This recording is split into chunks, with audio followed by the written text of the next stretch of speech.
Aujourd'hui, nous allons aborder Content Inc., écrit par Joe Pulizzi. Construisez votre audience d'abord, puis créez vos produits. Joe Pulizzi est un entrepreneur à succès, conférencier professionnel et podcasteur reconnu. Il a monté plusieurs startups et s'est spécialisé dans le marketing de contenu. Son précédent ouvrage, Epic Content Marketing, s'est hissé dans le top 5 des livres à lire coûte que coûte, selon l'un des magazines références sur l'entrepreneuriat, Fortune. L'auteur a une position très claire sur le sujet. Construisez votre audience d'abord et seulement après, vous saurez quel produit lui proposer. Joe Pulizzi a trouvé la formule magique, un puzzle composé de 6 pièces. Une fois assemblées les unes aux autres, elles vous propulseront vers un monde encore inconnu. Une audience qui vous demande où et comment elle peut se procurer ce que vous avez à vendre alors que vous n'avez même pas encore de produit sur le marché. The sweet spot. Le point, l'endroit idéal, le juste équilibre. Content tilting. Trouver la bonne inclinaison. Building the base. Construire les fondations, trouver sa plateforme de prédilection. Harvesting audience. Collecter plus d'audience en utilisant les bons moyens. Diversification. Diversifier ses plateformes d'hébergement de contenu. Monetization. Monétiser vos produits maintenant que votre expertise est établie. Avant d'entrer dans le vif du sujet, prenons un peu de recul afin de recontextualiser la situation. Toujours commencer avec la fin en tête. Tout comme lorsque vous écrivez une histoire, avoir la fin en tête vous facilite grandement les choses. En effet, vous pouvez dès lors partir de la fin pour dérouler toutes les actions qui mènent à celle-ci, au but recherché. Avoir la fin de l'histoire en tête ne signifie ni plus ni moins que de connaître votre ou vos buts. Et c'est très simple. Rien n'est figé, mais vous devez pour autant y appliquer une certaine routine. En effet, une université de Californie a démontré que les personnes qui écrivent leurs buts, les partagent avec un ou des amis, puis envoient à ces mêmes amis de façon hebdomadaire des rapports de leur avancement dans l'accomplissement de ces buts, sont 33% plus efficaces pour atteindre les buts qu'ils s'étaient fixés que les personnes qui avaient à peine formulé les leurs. Selon Joe Pulizzi, écrire son ou ses buts ainsi que de constamment les modifier, les repréciser jour après jour, lui a permis d'avancer dans sa vie comme jamais. Commencez donc à écrire votre ou vos buts tous les matins, en vous autorisant à les modifier, les ajuster et les repréciser. Car tout ce processus doit rester quelque chose de vivant. Prenez le temps de faire cet exercice, car vous aurez beau voir toutes les stratégies de contenu possibles, elles doivent servir un but plus profond. Financier. Exemple, je possède une société que je peux contrôler à distance et dans laquelle j'ai des personnes incroyables qui travaillent pour moi. Familial. Exemple, j'ai des enfants en bonne santé qui savent qu'ils peuvent accomplir n'importe quoi. Spirituel. Exemple, je prie tous les soirs avec ma famille, je médite tous les matins. Mental. Exemple, je lis un livre par mois qui n'a rien à voir avec le business. Physique. Exemple, je cours 3 fois par semaine et participe à 2 semi-marathons par an. Philanthropique. Exemple, j'ai participé à ce que ma ville soit plus active et plus solidaire. Quelques conseils supplémentaires avant de vous lancer, pendant que vous construisez votre nouvelle société. Pensez à vous renseigner le plus rapidement possible sur la structure juridique qui vous convient. Prenez rendez-vous avec un expert comptable. Engagez le plus vite possible un assistant virtuel, car vous ne devez vous concentrer que sur votre business. Rendez-vous compte de l'opportunité qui s'offre à vous. Pourquoi est-ce qu'aujourd'hui est le meilleur moment pour se lancer ? La barrière technologique n'existe plus. Aujourd'hui, tout le monde peut publier ce qu'il veut en à peine 5 minutes à destination de millions d'utilisateurs de smartphones ultra connectés. Les talents se trouvent partout en ligne. Les créatifs sont beaucoup moins réticents à travailler pour toutes sortes de sociétés. Par ailleurs, de plus en plus de places de marché en ligne vous permettent d'accéder à du contenu créatif pour pas cher, voire même gratuitement. l'acceptation du contenu sous tout format en ligne. Rendez-vous compte des chiffres. 61% des consommateurs déclarent se sentir rassurés et prêts à acheter auprès d'une société qui fournit du contenu de qualité en ligne. Les gens passent plus de 50% de leur temps en ligne à consommer du contenu. 70% des consommateurs préfèrent découvrir une marque ou une société à travers du contenu plutôt qu'à travers une pub. 90% des consommateurs trouvent le contenu sur mesure utile et 78% d'entre eux pensent que les sociétés qui sont prêtes à créer du contenu sur mesure souhaitent réellement établir une relation de confiance et de long terme avec eux. Les réseaux sociaux. Jamais ne se sont retrouvés au même endroit des contenus d'une telle qualité pour des publics ciblés. Google. L'algorithme Google a beau ne pas être toujours parfait, aujourd'hui, n'importe quelle société qui comprend un peu les règles du jeu peut être référencée aussi bien que n'importe quelle grosse boîte. En bref, aujourd'hui, tout le monde peut écrire un livre, développer un média, créer un long métrage. Connaissez-vous Sean Baker, le réalisateur du long métrage Tangerine? Pourquoi parle-t-on de lui? Oh, juste parce qu'il a écrit et monté ce film, prix du jury de festival américain à Deauville, qui a été réalisé avec son iPhone 5S. Sean a donc réussi à réaliser son propre film, le portant à bout de bras et en ne recrutant presque que des acteurs non professionnels depuis YouTube ou Vine. Oui, mais je n'ai pas de produit à vendre. Tant mieux. Trop souvent, des sociétés se sont concentrées sur leurs produits, plutôt que de se focaliser sur le plus important, leur audience. Gardez donc bien ces points en tête. La patience est la clé. Vous n'allez pas gagner d'argent tout de suite, car cette méthode n'a rien à voir avec une forme d'enrichissement rapide. C'est quelque chose de beaucoup plus subtil. Construire un bien qui va perdurer et évoluer avec vous. Comprenez que vous aurez une approche différente des autres, car ils ne seront pas prêts à faire ce que vous faites. Ne vous précipitez pas pour grossir trop vite. Commencez petit pour finir très gros. Trop souvent, les gens échouent car ils ne ciblent pas une niche suffisamment petite. Ils ont peur qu'elle soit trop petite pour monétiser quoi que ce soit, alors que c'est tout l'opposé. La plupart des entrepreneurs se perdent car ils commencent avec une approche trop large. Point clé numéro 1. The sweet spot, le point, l'endroit idéal, le juste équilibre. Cette porte d'entrée au modèle Content Inc. peut paraître simple sous bien des aspects, mais nécessite votre plus grande attention ainsi que votre sérieux. Deux concepts très simples se chevauchent afin de créer votre sweet spot, le juste équilibre pour vous. Vous aurez besoin d'identifier clairement, sans trop de mots, votre connaissance principale qui vous passionne ou la douleur principale de votre client et de la cumuler avec votre compétence principale. Prenez par exemple Andy Schneider, aka The Chicken Whisperer ou l'homme qui murmurait au poulet. Andy avait pour passion d'élever ses propres poulets dans le jardin de sa maison d'Atlanta. Si bien que beaucoup de ses amis commencèrent à s'intéresser à la chose afin d'adopter un mode de vie plus tourné vers l'autosuffisance.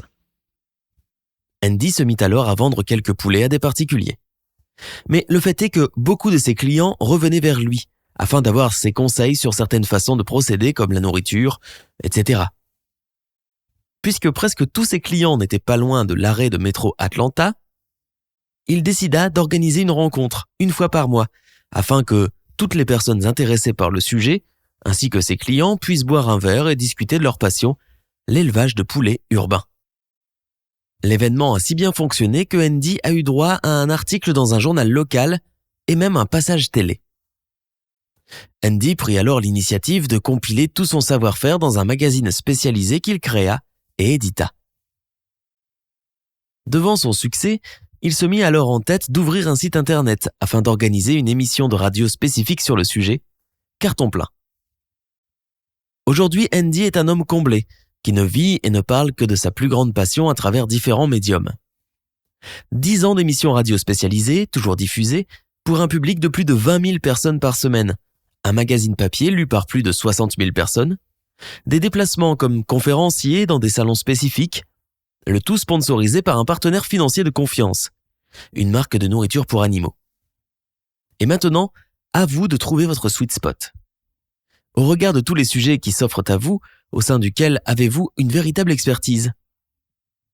Des connaissances telles que vous pourriez débattre avec une personne pendant des heures, voire rabattre le caquet de n'importe qui? Ou bien avez-vous une compétence qui vous est propre et que personne ne peut remettre en cause? Astuce. Si votre société est déjà établie, remplacez votre passion par une douleur client. Remplissez le tableau suivant. Vous êtes en phase de brainstorming, alors ne vous privez pas, le plus sera le mieux. Remplissez le tableau avec la première colonne connaissances et la deuxième colonne compétences spéciales. À titre d'exemple, voici les résultats de l'auteur. Si vous avez bien rempli votre tableau, vous devriez probablement avoir plus de connaissances que de compétences.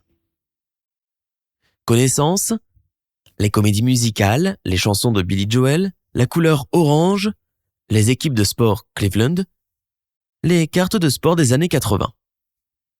Compétences spéciales, parler en public, écriture de livres de non-fiction, construire des modèles de publication, apprendre aux autres. Si vous voulez affiner encore un peu plus votre sweet spot, essayez de l'évaluer sur 3 axes. Sa taille. Ne cherchez pas à ce que votre sujet soit trop grand. Attention pour autant à votre focus. S'il est trop précis, il pourrait mettre de côté des thèmes utiles. Sa forme. Soyez très clair sur l'étendue de votre expertise. À partir de quel point commence-t-elle et quelles sont ses limites? Ce n'est pas parce que vous réussissez à avoir de l'autorité, une expertise sur un domaine, que ce domaine s'étend forcément à d'autres. Sa profondeur. Votre expertise est aussi grande que ce qu'elle est, ne prétendez pas le contraire. Maintenant que vous avez trouvé votre sweet spot, vous allez ajouter l'audience à celui-ci, car sans elle, la formule serait nulle. Conversation entre Joe Pulizzi et la manager du blog d'une société de technologie de plusieurs millions de dollars. Malgré une production de contenu constante, les chiffres stagnaient. Quelle est l'audience de votre blog? Nous ciblons 18 types d'audiences différentes. J'ai trouvé votre problème. Vous avez donc trouvé votre sweet spot, super. Mais si vous n'êtes pas spécifique sur l'audience auprès de laquelle vous allez en parler, vous parlerez dans le vent. Posez-vous donc les questions suivantes afin de bien définir les contours de votre avatar type. Qui est-il ou elle? Que se passe-t-il dans un jour normal de cette personne? De quoi a-t-elle besoin? Attention, non pas comment mon produit ou mon sujet peut lui apporter quelque chose, mais bien de quoi cette personne a besoin dans la vie de tous les jours. Quel est le contenu qu'elle consomme? Quelle est sa douleur? Pourquoi est-ce que cette personne s'intéresserait à votre contenu? En effet, c'est l'information bien choisie que vous allez lui fournir qui captera son attention ou non. Et voilà, la formule est maintenant complète. Et c'est ce qui fait que vous pouvez désormais résumer votre sweet spot en une seule phrase, un pitch. Reprenons l'exemple de notre fan de poulet. Nous savons que sa connaissance principale est l'élevage des poulets dans un milieu urbain. Sa passion, apprendre aux autres. Et nous y avons ajouté son audience. Son pitch est donc le suivant. Répondre à toutes les questions des propriétaires de maisons en banlieue concernant l'élevage de poulets à domicile. Point clé numéro 2, content tilting. Trouvez la bonne inclinaison. Il y a tellement de contenus qui se ressemblent que pour réussir, vous allez devoir sortir du lot. En effet, bien trop d'entreprises ou de web entrepreneurs offrent du contenu que l'on peut trouver ailleurs, du contenu qui ne se distingue pas. Jay Baer, célèbre business strategist, l'explique de façon très simple. C'est comme si vous disiez « Hey, j'adore faire du tricot, alors je vais démarrer un blog sur ce sujet. » Sans déconner. Il y a 27 autres blogs sur le tricot, alors pourquoi est-ce que quelqu'un lirait le vôtre? Qu'a-t-il de différent? Qu'a-t-il d'unique? Qu'a-t-il d'intéressant? Pourquoi est-ce que les fans de tricot s'arrêteraient de lire leur blog de tricot favori, celui qu'ils lisent depuis déjà plus de 3 ans, pour passer sur le vôtre? Si vous ne pouvez pas répondre à ces questions, retournez à votre tableau blanc et recommencez vos calculs, car vous n'irez pas loin sans ça. Trop de personnes pensent pouvoir se passer de réponses précises à ces questions évidentes. C'est un comportement dangereux. Si Content Inc. doit marcher pour vous, c'est parce que votre contenu doit se différencier des autres. Il doit remplir un manque de contenu que personne ne saura remplir comme vous le ferez. Le fait d'identifier votre sweet spot est primordial, Mais définir votre content tilting sera le véritable atout qui vous fera sortir du lot. Prenons l'exemple d'Anne Reardon, la pâtissière star de YouTube.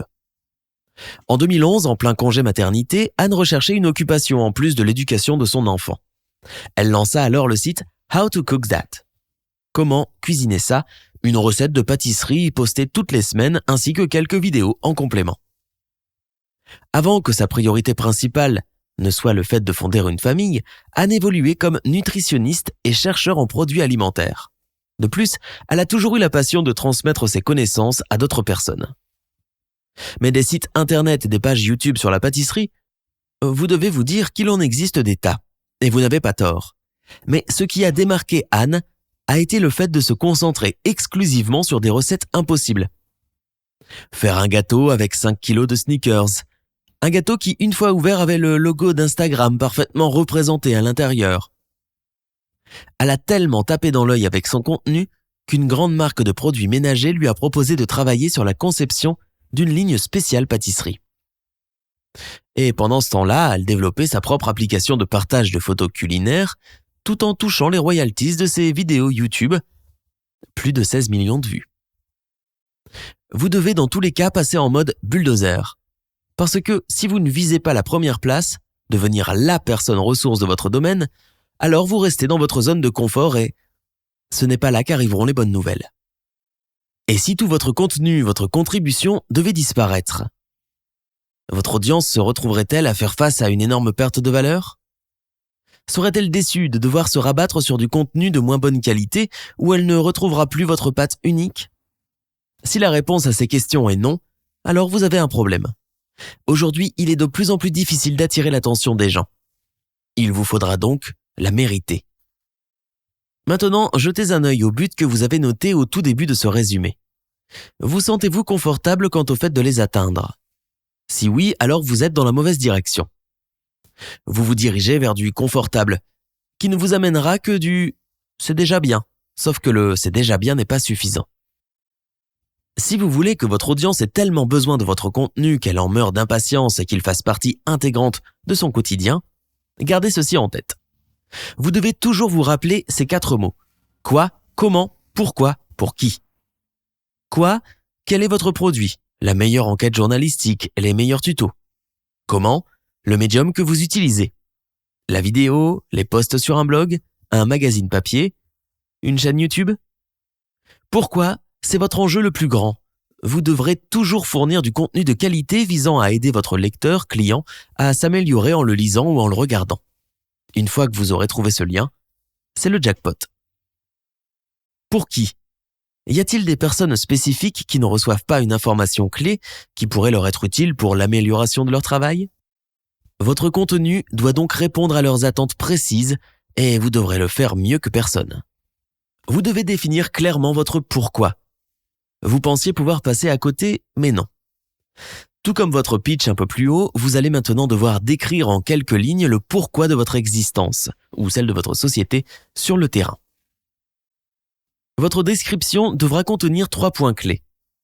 Rappelez votre audience principale, le type de contenu que vous allez lui délivrer, le bénéfice direct pour cette même audience. Et une fois complète, vous allez marteler cette phrase. Bien sûr, elle pourra évoluer avec le temps, mais vous devrez vous y référer constamment. Voici la description du magazine Inc. aux États-Unis. Bienvenue sur Inc.com, l'endroit où les entrepreneurs et les gérants de business peuvent trouver des informations utiles, des conseils, des astuces, des ressources et de l'inspiration pour gérer leur entreprise et la faire décoller. Audience principale, les entrepreneurs et les gérants de business. Type de contenu, des informations utiles, des conseils, des astuces, des ressources et de l'inspiration. Bénéfice direct pour l'audience, gérer et faire décoller leur entreprise. Très simple mais très complet. Aucun mot ne peut être mal interprété. La position est claire. N'oubliez pas, la simplicité est la clé de votre réussite. Petite astuce. Ce qui touchera profondément vos lecteurs futurs clients sera toujours plus de l'ordre de l'aspiration que du besoin. Comment bien épargner son argent? Réduisez vos coûts. Comment avoir plus de temps pour vivre la vie de vos rêves? Devenez une personne qui peut faire la différence dans le monde. Les 2 premières propositions répondent à des besoins factuels. En revanche, les 2 suivantes touchent au cœur, à l'aspiration profonde des gens. Encore quelques astuces pour affiner votre stratégie naissante. Voici la méthode qu'utilise Amanda MacArthur de Mekoda Daily, l'un des sites internet pionniers sur le marketing de niche, afin que son équipe garde toujours le client en tête dans la construction de sa stratégie et pour toujours trouver la bonne inclinaison. Confère Content Tilt un peu plus haut. Titre. Nommez la zone dans laquelle votre contenu se trouve d'une manière simple et compréhensible de tous. Sous-titre. Décrivez à qui votre contenu s'adresse et ce que le public va pouvoir en retirer comme bénéfice direct. Sommaire. Donnez un sommaire détaillé de votre contenu et de ses bénéfices. Problème. Décrivez le problème que votre contenu va résoudre. Solution.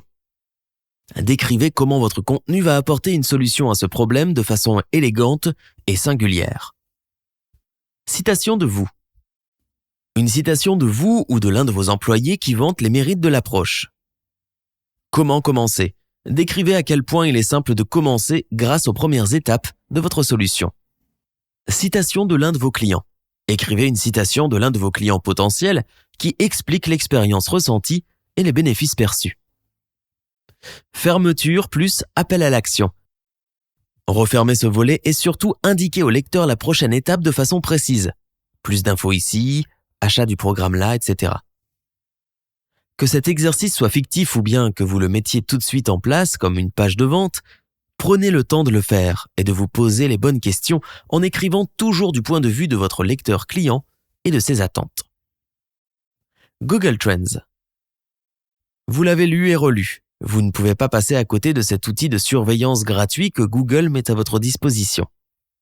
Vous ne connaissiez pas? Alors tant mieux.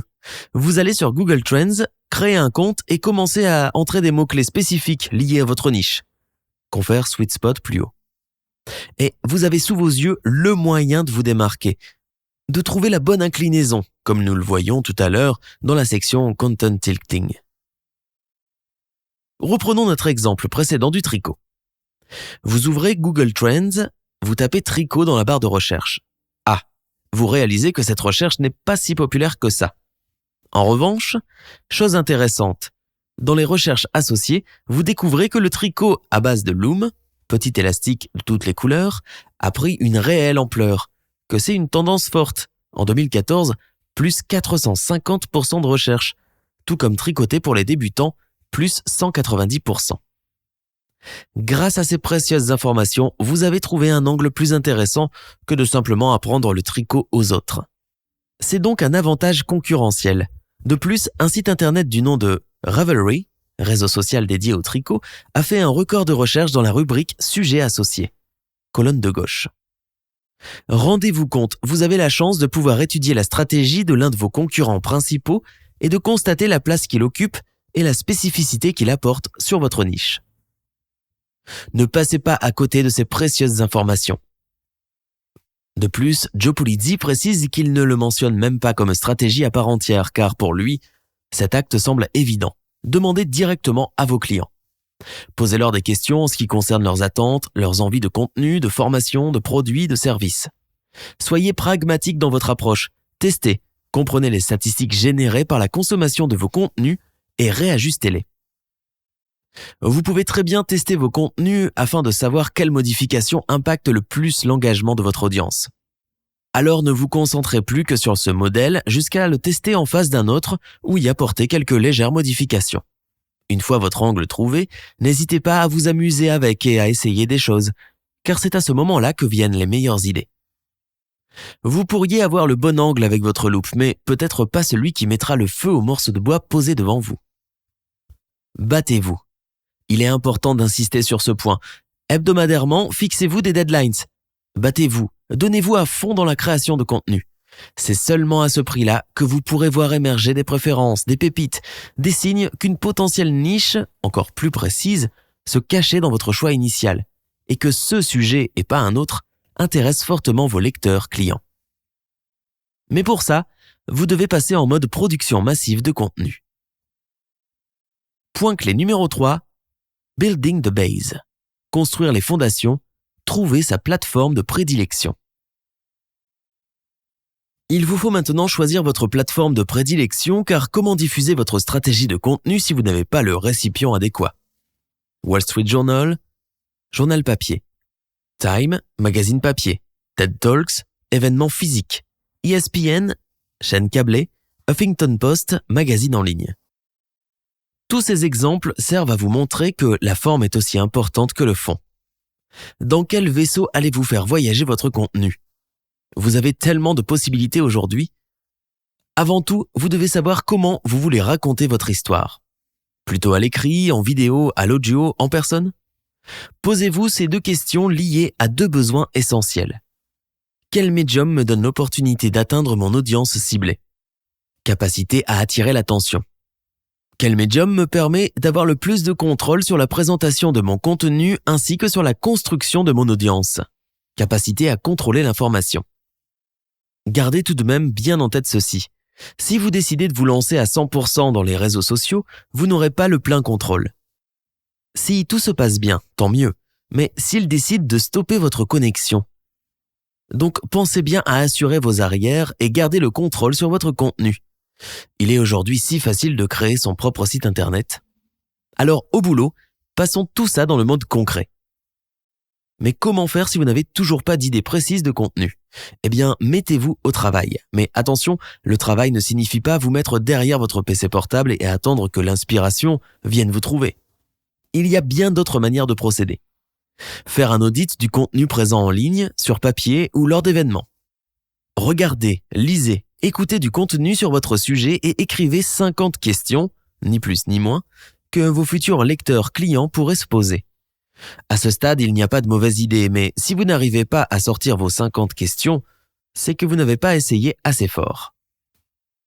Faites des exercices d'écriture automatique afin de laisser parler votre inconscient. Amusez-vous avec Google Alert. Nous avons vu un peu plus haut l'outil Google Trends. Ici, vous jouerez avec Google Alert. Programmez une alerte afin que Google vous envoie une notification par mail chaque fois qu'un nouveau contenu sur un domaine de prédilection voit le jour. Soyez à l'affût des hashtags en vogue sur Twitter ou sur Instagram. Vous pouvez également surveiller l'évolution de hashtags liés à votre thème. Lisez de temps en temps des livres qui n'ont rien à voir avec le business. Une bonne fiction peut vous donner une tonne d'idées si vous êtes à sec. Vous allez également vous créer un outil important, un calendrier de publication. C'est simple, efficace et très pragmatique. Voici les catégories que vous y mettrez et que vous tiendrez à jour au fur et à mesure dans votre tableau Excel. La date à laquelle vous allez publier ce contenu, le sujet ou le titre, si suffisamment clair, de celui-ci, l'auteur du contenu, pratique si vous commencez à déléguer, le nom de la personne qui va s'occuper du contenu de A à Z, en vérifiant toutes les étapes de publication, le statut actuel du contenu mis à jour dès qu'un nouveau palier est franchi dans votre cycle de publication. D'autres informations dont vous pourriez garder une trace. La plateforme qui héberge ce contenu. Le type de votre contenu, vidéo, audio, etc. Une catégorie. Vous pourrez à terme pouvoir filtrer et regrouper plus rapidement les contenus d'une même catégorie. Des mots-clés affiliés à ce contenu. Là où les URL sur lesquelles se trouve votre contenu. L'appel à l'action spécifique de ce contenu. Le bénéfice que vos lecteurs devraient retirer de ce contenu. Pensez à tenir à jour de façon très minutieuse ce calendrier qui saura vite devenir un véritable atout au fur et à mesure de vos avancées. Et puisque nous parlons contenu, voici les points importants pour engager le freelance qu'il vous faut. Sachez faire la différence entre un copywriter et un journaliste. Si vous demandez un article de blog à un copywriter, vous tomberez un peu mal. Et à l'inverse, si vous demandez un texte de vente afin de booster l'un de vos produits à un journaliste, vous n'aurez pas non plus le résultat escompté. Sachez donc bien faire la différence. Soyez très clair sur les conditions. Grâce à votre calendrier, vous pourrez lui dire exactement la date de livraison souhaitée. Vous définirez avec lui le but de l'article, l'intérêt pour le futur lecteur, etc. Si vous avez plusieurs textes à rédiger, il peut être plus judicieux et économique de payer un freelance au mois avec un nombre fixe de contenus à produire. N'oubliez pas, vous paierez pour ce que vous aurez, alors ne regardez pas trop à la dépense. Il n'est pas non plus toujours nécessaire de fixer un nombre de mots, car après tout, un texte court et percutant est parfois plus efficace qu'un texte long où l'attention se perd. N'oubliez pas de tester le freelance afin d'être certain que vous êtes fait pour travailler ensemble et qu'il vous rend satisfait. Des retours constructifs de votre part seront toujours les bienvenus. Et pourquoi ne pas sortir du modèle classique ? Vous le savez, le collaboratif a le vent en poupe. Vous pourriez très bien recruter des collaborateurs qui s'occuperaient chacun de leur niche, passion, mais que vous réuniriez sous la même bannière. Il vous faudra simplement mettre en place une communication claire entre tous les participants. Il existe même des modèles où ce sont vos propres lecteurs qui écrivent un article dans l'espoir d'être publié. Une bonne solution pour avoir du contenu qui peut être de qualité à moindre coût et qui fait que vos lecteurs se sentiront partie intégrante de votre famille. Point clé numéro 4. Harvesting Audience. Collecter plus d'audience en utilisant les bons moyens. La hiérarchie de vos abonnés. Voici selon l'auteur l'importance hiérarchique de vos futurs abonnés. Cette hiérarchie a été estimée en fonction de la pérennité et du contrôle que vous pourrez avoir dessus. Vos abonnés par mail. 5 étoiles. Vos abonnés papier magazine, 5 étoiles. Faible communication avec les abonnés. Vos connexions LinkedIn. 5 étoiles, difficulté à tenir un message fort sur le long terme. Vos followers Twitter, 4 étoiles. Durée de vie des messages, 8 secondes. Vos abonnés iTunes, 4 étoiles, 0 accès à vos données.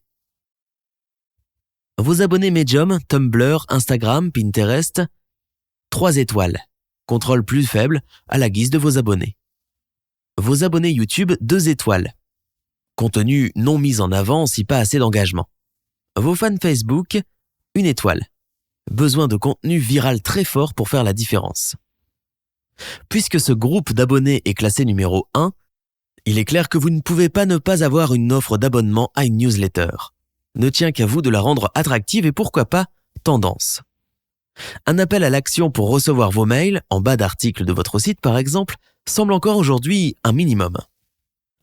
Soyez visible. Afin d'améliorer la visibilité de votre site internet, ne négligez pas le référencement SEO.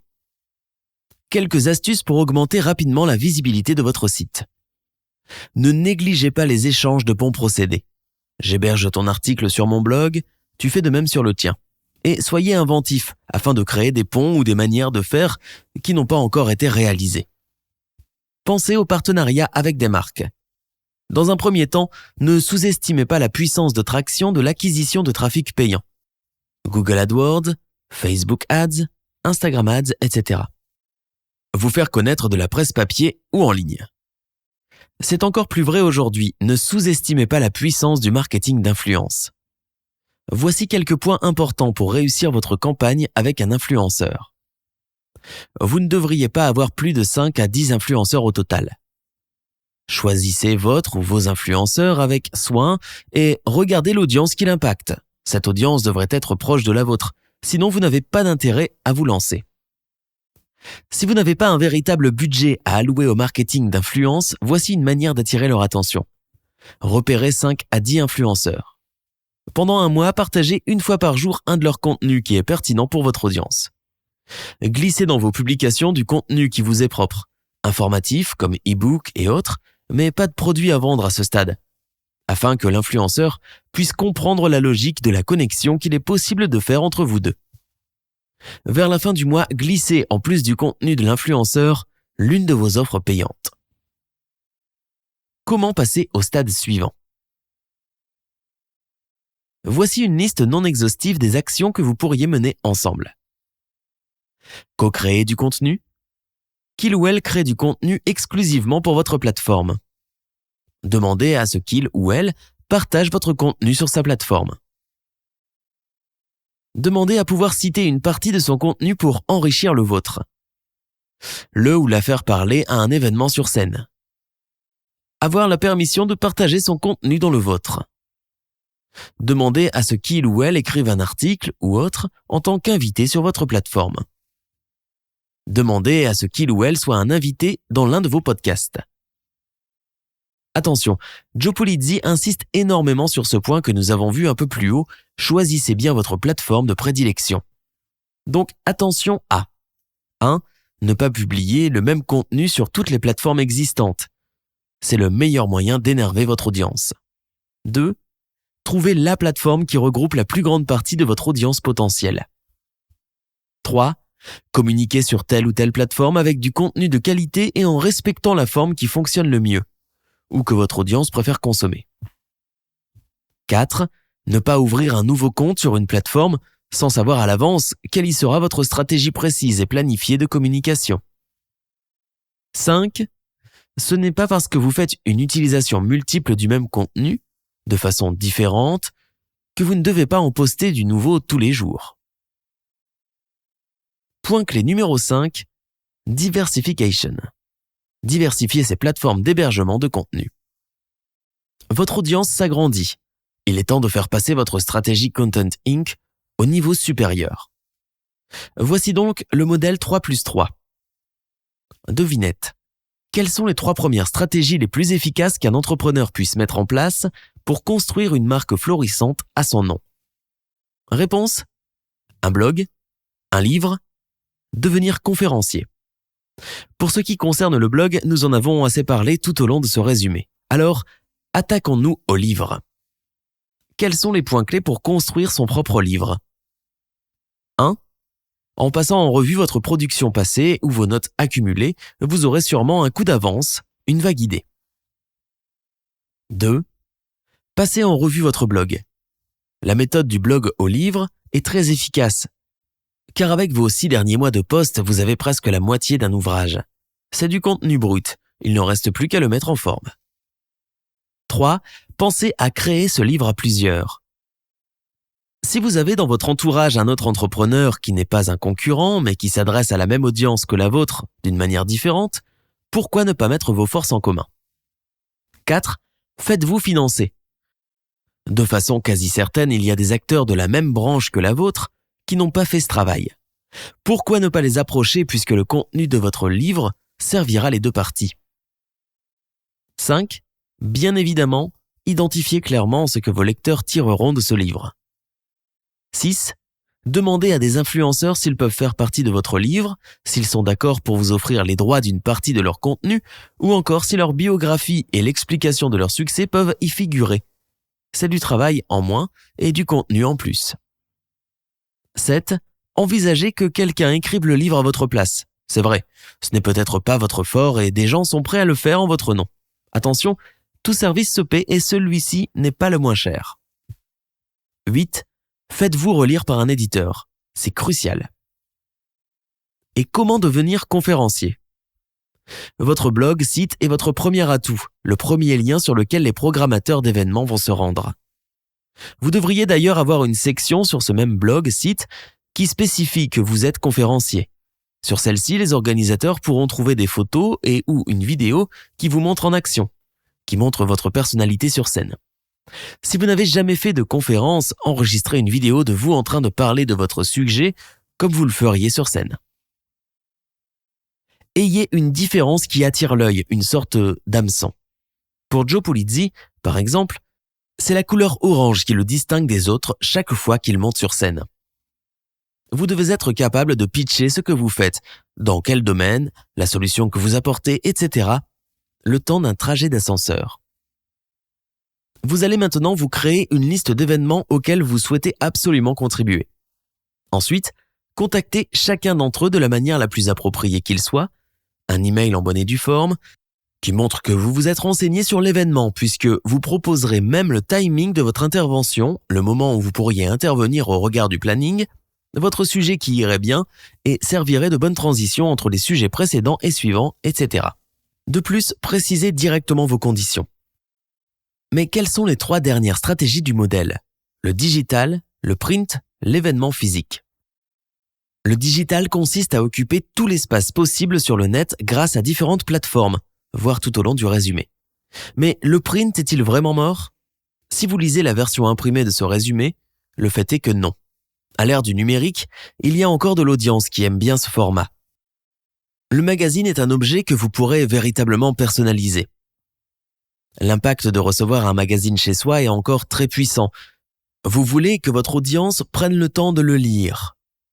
Y voit le soin que vous y avez apporté, etc. Et puis vous arrivez avec une proposition décalée, osée. De plus, vous économisez à votre audience un trop-plein de mails. Une preuve de plus ? Saviez-vous que de grandes compagnies comme Airbnb ou Uber avaient lancé leur propre magazine ? Pineapple et Momentum ? Puisque les marques les plus innovantes reviennent au print, il serait peut-être bon de les imiter. Enfin, l'événement physique. C'est très simple, les gens adorent se rencontrer en vrai. Et tout comme le print, vous ferez du neuf avec de l'ancien. À l'ère du 100% digital, lorsque vous proposez aux gens de se rencontrer en personne, quel bonheur! Maintenant, 2 questions à vous poser avant d'organiser votre propre événement. Votre niche a-t-elle son événement dédié ? Si oui, quel événement encore plus spécifique pourriez-vous créer pour une partie ciblée de cette audience ? Voici également 2 propositions qui vont vous faire travailler les méninges afin de vous étendre et de grossir. Vous pouvez soit étendre votre contenu sur la même plateforme. Vous faites un show diffusé sur YouTube ? Vous débutez un nouveau show destiné à une nouvelle audience. Étendre votre marque sur d'autres plateformes. Vous êtes spécialisé sur YouTube. Passez donc en podcast, en magazine, en événements physiques, etc. Point clé numéro 6, monétisation. Monétisez vos produits maintenant que votre expertise est établie. Comme vous le savez maintenant, le processus de la stratégie Content Inc. est le suivant. Produisez du contenu, développez une audience, puis vendez vos services produits. Mais tout au long de la construction, restez attentif aux opportunités qui s'offrent à vous, car en attendant, il faut bien payer les factures et se développer coûte de l'argent. Tout est bon à prendre. La société de Joe Pulizzi, par exemple, a utilisé la méthode ci-dessous dans ses débuts. Du sponsoring, en réussissant à séduire certaines personnes avec sa vision forte de ce qu'il allait créer. Il a su faire financer le maintien du site et de ses équipes en y proposant des bannières pub, le droit de pouvoir y héberger du contenu, de pouvoir écrire des publications sur le blog avec un content manager, etc. Il est intéressant de voir que d'autres entreprises, aujourd'hui très prospères, ont su saisir des opportunités tout au long de leur chemin de construction. Digital Photography School, des liens d'affiliation de vente de matériel. Game Theory, monétisation de contenu sur YouTube. Moz, consulting. Copyblogueur Média, des royalties touchées à chaque vente de produits d'un partenaire. La question la plus fréquente est donc la suivante. Quand est-ce que je commence à monétiser mes produits, mes services, mon contenu ? La réponse de Joe est sans équivoque, maintenant. Gardez simplement les yeux ouverts et ne refusez aucune des opportunités qui s'offrent à vous. C'est en gardant l'esprit ouvert que vous pourrez trouver beaucoup de façons inattendues de diversifier vos sources de revenus au sein même de votre entreprise. Vous faire inviter comme speaker à un événement par exemple. Vous faire appeler pour cette fois-ci participer à l'écriture d'un livre. En adoptant le bon mindset et en ne restant pas campé sur vos positions, vous pourriez rapidement gagner de l'argent, de l'influence ou par ricochet, de la notoriété. Et pour conclure, Joe Pulizzi vous supplie de savoir faire preuve de patience. C'est le maître mot. Vous sortez des sentiers battus avec ce modèle Content Inc., alors prenez le temps que cela fonctionne avant de juger le modèle comme inefficace. Vous avez essayé et ça ne fonctionne pas pour vous ? Voici les principaux points de blocage que Joe a pu lister. Vous parlez de vous et non pas de la douleur du lecteur client. Vous essayez trop de vendre vos produits. Vous avez arrêté, vous n'avez pas gardé un rythme soutenu de publication. Vous vous concentrez trop sur les partages et les interactions sociales de vos posts plutôt que de donner du contenu de qualité qui fera de lui-même grossir votre audience. Votre point de vue sur votre sujet n'est pas assez fort, pas assez tranché ou pas suffisamment exprimé. Vous n'avez pas établi de process clair de publication. Vous n'incitez pas vos lecteurs clients à un passage à l'action clair et précis en fonction de chaque contenu. Vous ne vous concentrez que sur une et une seule plateforme principale ? Bien, mais vous n'allez pas pouvoir aller bien loin si vous ne vous diversifiez pas. Vous n'écoutez pas suffisamment les avis et les retours de vos employés. Mais surtout, quoi qu'il advienne, continuez à avancer. Plan d'action. On passe à la pratique. À ce stade, vous avez déjà dû remplir 2 exercices importants. Vos buts ainsi que le tableau pour trouver votre sweet spot. Bien. Continuons sur le même chemin. Bien sûr, vous pourriez faire tous les exercices qui peuvent exister pour produire du contenu, mais vous allez surtout devoir en produire de façon constante, tout au long de votre chemin. Donc pas d'inquiétude, produisez beaucoup et régulièrement. 1. Réaxez-vous sur votre content tilting. Vous allez prendre le temps de passer en revue les 4 filtres que vous avez découverts sur cette partie un peu plus haut. Quoi? Quel est votre produit? Comment? Le médium que vous utilisez. Pourquoi? C'est votre enjeu le plus grand. Pour qui? 2. Google Trends. Amusez-vous, appréhendez l'outil qui va vous accompagner pendant quelques temps. Quels sont les résultats de vos recherches sur Google Trends? Inscrivez, sur les 5 dernières années, les pourcentages de recherche sur votre sujet. Y a-t-il des recherches ou des sujets associés qui pourraient vous permettre de sortir du lot et de trouver le bon tilt? 3. Votre calendrier de publication. Cet exercice est simple mais demande un peu de temps et de concentration. Créez votre futur calendrier de publication. Ouvrez Excel, agencez le tableur comme vous le souhaitez mais ayez un tableau prêt. Vous avez déjà des publications, du contenu passé? Remplissez votre tableau et demandez-vous comment vous pourriez redécouper votre contenu pour raconter l'histoire différemment, sous un autre angle. 4. Vous aurez bien d'autres produits à vendre, mais pourquoi ne pas commencer l'écriture d'un livre? Malgré l'ère du numérique, cet objet persiste à asseoir une crédibilité très forte. Raison de plus de vous lancer dès maintenant. Reprenez les points importants de construction de votre livre un peu plus haut. Avez-vous déjà du contenu que vous pourriez compiler? Quel serait le sommaire de votre futur ouvrage? Son titre? Vous n'êtes pas très doué pour écrire? Une méthode consiste à connaître les grands chapitres de votre ouvrage, 2 ou 3 sous-chapitres, puis de remplir ces sous-chapitres par des mots-clés. Ensuite, vous posez votre téléphone sur la table, en mode dictaphone, et vous parlez en tenant de 1 à 1h30 et en passant en revue tous vos chapitres, sous-chapitres, mots-clés, dans l'ordre. Et voilà, vous l'envoyez au nettoyage et à l'écriture, et vous avez le contenu de votre livre. Ou du moins, une très belle première base.